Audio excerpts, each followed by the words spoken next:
జలకన్య. పైభాగం మానవ స్త్రీ రూపంలో, కింద భాగం ఒక చేప రూపంలో ఉండే సముద్రపు జీవులనే జలకన్యలు అంటారు. జలకన్యలు నిజంగా ఉన్నాయా? ఒకవేళ ఉంటే మన పురాణాల్లో వర్ణించినట్లుగా అవి అంత అందంగా ఉంటాయా? కొన్ని సినిమాల్లో చూపించిన విధంగా జలకన్యలతో పాటు సముద్రంలో జల పురుషులు కూడా ఉంటారా? అప్పుడప్పుడు సముద్రం ఒడ్డున మానవ రూపంలో పోలిన కొన్ని వింత జీవులు కనపడినప్పుడు వాటి గురించి తెలుసుకోవాలన్న క్యూరియాసిటీ మనలో ఇంకా పెరుగుతుంది. ఓకే ఫ్రెండ్స్, మీరు చూస్తున్నది Telugu real facts and welcome to my channel. ఇంకా ఈరోజు ఈ ఎపిసోడ్లో మనం జలకన్యలకు సంబంధించిన కొన్ని అద్భుతమైన విషయాలు మరియు వాటి గురించి మనకు తెలియని కొన్ని విశేషమైన రహస్యాల గురించి తెలుసుకుందాం. జలకన్య లేదా మెర్మైడ్ అనేది ఒక ఫ్రెంచ్ భాషకు సంబంధించిన పదం. దాని అర్థం సముద్రపు సుందరి. ఈ జలకన్యలు సముద్రంలో పాటలు పాడి దేవతలను, మనుషులను వాటి వైపు ఆకర్షించుకుంటాయి. కొన్నిసార్లు వాటి మోహంలో పడి మొత్తం ఓడే సముద్రంలో మునిగిపోతుంది. అప్పుడు జలకన్యలు మనుషులు ప్రాణాలు కాపాడాలనుకుని వారిని సముద్రం లోపల ఉన్న వాటి నివాసాల దగ్గరకు తీసుకువెళ్తాయి. మనుషులు సముద్రం లోపల ఊపిరి తీసుకోలేరన్న విషయం వాటికి తెలియక పరోక్షంగా వారి చావుకి కారణమవుతాయి. కొన్ని జలకన్యలు కావాలని మనుషుల ప్రాణాలు తీస్తాయి.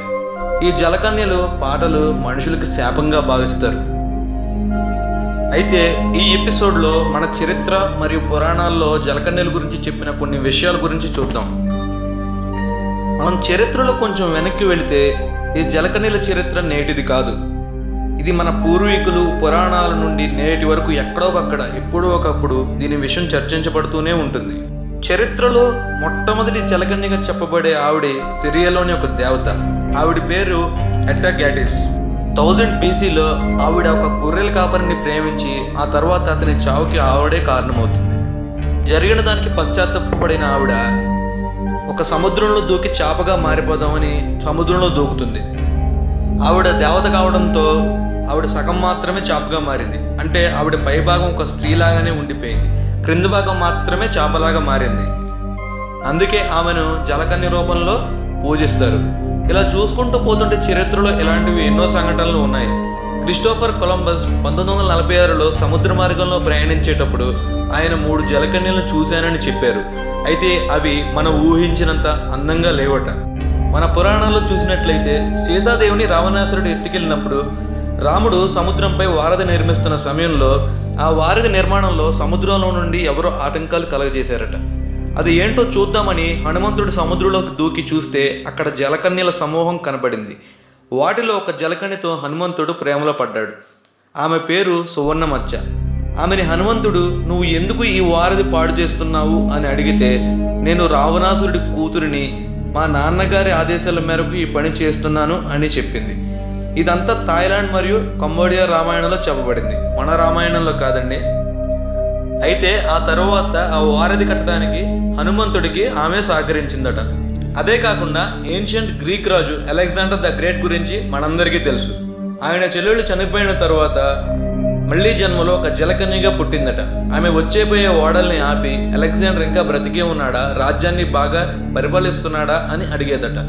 దానికి అవును అని సమాధానం చెబితే ఆమె ఎంతో సంతోషపడి వాళ్ళ ఓడ వెళ్ళడానికి దారి ఇచ్చేదట. దానికి సరిగ్గా సమాధానం చెప్పకపోతే ఆమె కోపంతో ఆ ఓడని సముద్రంలో ముంచేసేదట. ఇవన్నీ చరిత్రలో చెప్పబడ్డాయి. ఇవి ఎంతవరకు నిజమో మనకు తెలియదు. అయితే ఇదే టాపిక్ పైన నేను పార్ట్ 2 కూడా చేశాను. దాంట్లో చరిత్రలో పురాణాల్లో చెప్పింది కాదు, మన ఇంటర్నెట్ యుగం అంటే సుమారు గత 10 సంవత్సరాలలోపు జరిగిన వాస్తవ సంఘటనల గురించి చెబుతాను. ఎందుకంటే గత 10 సంవత్సరాలంటే ఫేస్బుక్, ట్విట్టర్ ఇంకా ఎన్నో సోషల్ మీడియాకి సంబంధించిన సంస్థలు ఉన్నాయి. కాబట్టి మనం జరిగిన విషయాన్ని 90% వరకు నమ్మవచ్చు. ప్లస్ పార్ట్ 2లో ఎక్స్ప్లెయిన్ చేసిన ఈ మెర్మైడ్స్ టాపిక్స్లో ఆయా దేశాల గవర్నమెంట్స్ కూడా ఇన్వాల్వ్ అయ్యి ఉన్నాయి. అంటే పక్కా ప్రూఫ్ లేనిదే ఒక దేశ ప్రభుత్వం జలకన్యల టాపిక్ని ఇంత సీరియస్గా తీసుకోదు కదా, వాటి కోసం అంత డబ్బు ఖర్చు చేయదు కదా. కాబట్టి 90% కాదు, 100% మనం నమ్మవచ్చు. ఆ వీడియోకి సంబంధించిన లింక్ ఈ వీడియో డిస్క్రిప్షన్లో కింద ఇస్తున్నాను. ఇంట్రెస్ట్ ఉన్న వాళ్ళు ఆ లింక్ పైన ప్రెస్ చేసి ఆ వీడియోని కూడా చూడవచ్చు. మరిన్ని ఇంట్రెస్టింగ్ వీడియోస్ కోసం కింద కనపడే రెడ్ కలర్ సబ్స్క్రైబ్ బటన్ పైన క్లిక్ చేసి మా ఛానల్కు సబ్స్క్రైబ్ కండి. మీరు సబ్స్క్రైబ్ బటన్ పైన క్లిక్ చేసిన తర్వాత పక్కనే కనపడే బెల్ ఐకాన్ను ఖచ్చితంగా యాక్టివేట్ చేసుకోండి. మళ్ళీ ఒక మంచి మిస్టీరియస్ టాపిక్తో కలుద్దాం.